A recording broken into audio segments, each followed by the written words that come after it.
If you ever worry about whether you're really squeezing all the instructional juice out of every minute of small group reading instruction, then you're in the right place. We're going to be talking about Read It and Sort It and how to save time with those activities. So if you are new to Reading Simplified, you'll get a peek at these two core activities that really accelerate reading achievement. And if you're an old fan of Reading Simplified, then we'll be sharing some things that you may not have heard before about how to optimize time in that small group setting. Okay, shortcuts for Read It. Are you ready? Number one, you might not like to hear this sometimes. We just don't seem like we have the time, but prep your words ahead of time carefully. And the reason that this is so important is not just so you don't lose the minute or two at the beginning of the 20 minutes if you have that much, but really the words you choose to give the kids to read should be tightly connected to their most pressing need. If this group is working on reviewing all short vowels, then give them 3 words that are the short vowels they're having the most trouble with. Or if this child is having trouble with short E, make sure that this child gets a short E word. Or if this child is able to do CVC words and he's ready to move on to CVCC, which are phonemically more challenging, then give that student a CVCC word like test. So plan your words ahead of time, at least your word list, the words you're going to choose, and you might write them on a dry erase board, or you can use these word cards. So after the kids get the blend as you read decoding strategy, after they get the hang of the activity, then maybe you can hand out 1 card at a time and get them all reading a word, maybe 4 or 5 different words, or maybe you have, 2 words, maybe you alternate one across the circle in front of you, so one kid doesn't get a word that their neighbor's getting, so maybe it's a little higher. Watch carefully as they do the blend as you read decoding strategy. Early on, it's hard work. They're going to resist, especially if they're struggling and they have tried other things before. But if you want that to be probably the most important thing in your lessons in the first few weeks. So watch them like a hawk, especially if you're giving out several words, make sure that they're all doing it. What can happen early on, a kid can go, ha, ah, t, and get the word because it's only 3 sounds. But when they get to 4 sounds or 5 sounds or multisyllable sounds, that sound approach will break down. So catch that early, eradicate it, and move the blend as you read strategy into the equation. I recommend that you switch your kids' seating. If they're always sitting maybe by your side, little Johnny might not be looking at the print and you might not be able to see his eyes. So if you move him over here right in front of you, then you can see his eyes. So move kids around. I didn't realize this till I watched myself actually in the video footage of this session that you just saw. The kiddos weren't in a they weren't in a kidney-shaped table, and the little girl beside me, I couldn't see her eyes very well, and I realized afterwards when I got to see the video footage that she was often looking in the wrong place and not on print. So if you move kids around, that can help that dynamic so that you're always staying alert. Are they looking at print? Are they doing the blend as you read strategy? Again, 1 word at a time. Later, then just do maybe everybody gets a word simultaneously and keep the lesson moving.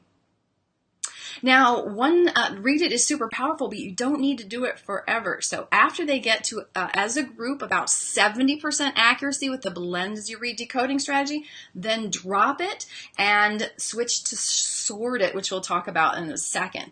So you'll still be practicing the blend as you read strategy with Sort It, and that's why it's important to not do that forever, not camp out with Read It, because Read It just involves the short vowels, and if we stay there for too long, kids will lose out on the opportunity to learn the vast amount of information they have to do to learn at the advanced phonics level. The other thing that can happen is they kind of get into a rut thinking one sound is always one letter is always one sound, and that does not help them. So pretty quickly move out of Read It when you can. This is an activity where you ask the kids to read words with one particular sound, and they sort it by spelling. So the sound might be, we usually start out with the O sound.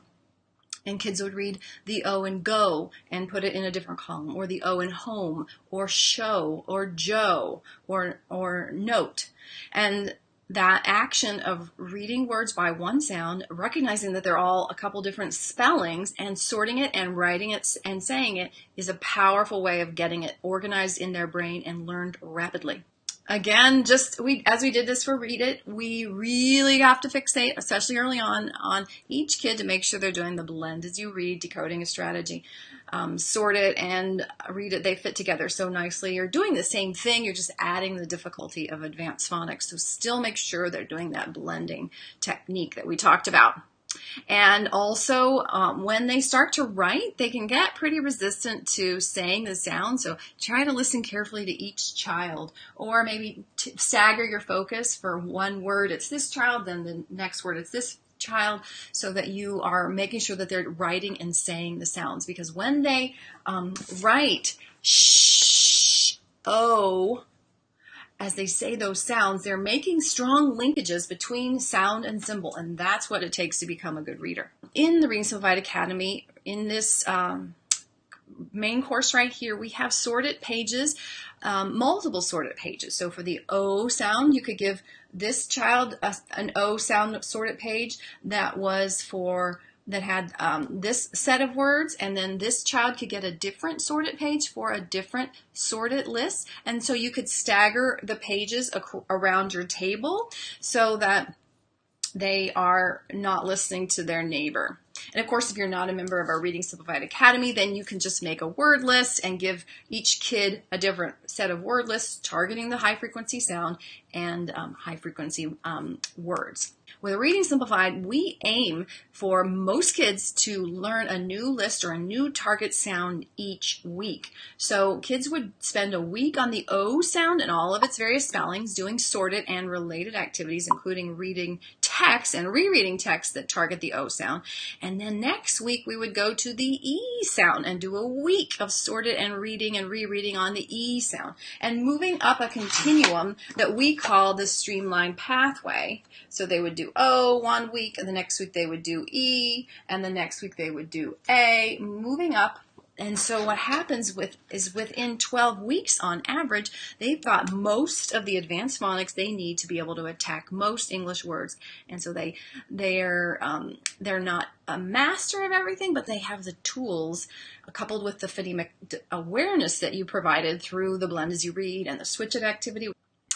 That is an ambitious goal. Not every environment is able to do it, but if you set that as your goal, then you can work backwards. And if it's Wednesday and they're not learning it, and you see them read a word and they look up at you and they see the OA and they act like they've never seen it before, then maybe you make adjustments to the rest of your day so that you can get them by Friday to know most of those O spellings. They may not be masters of them, but if they're getting more and more of them, and you'll review them next week, then you're on the right track. But if you're not aiming for that pretty high target, then you won't necessarily make the adjustments kind of aggressively and creatively across the course of your day to ensure that they're getting it.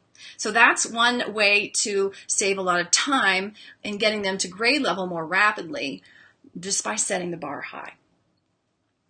And then when you are reviewing those key sentences, those mnemonics like go home to show the boat to Joe, do it with spaced review.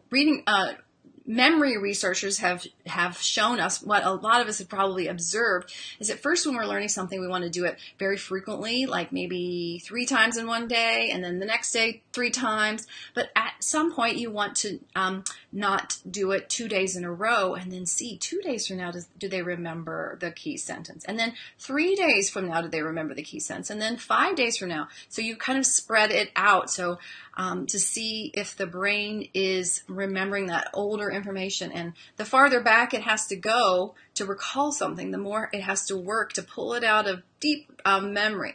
So that's one thing to do when you're reviewing.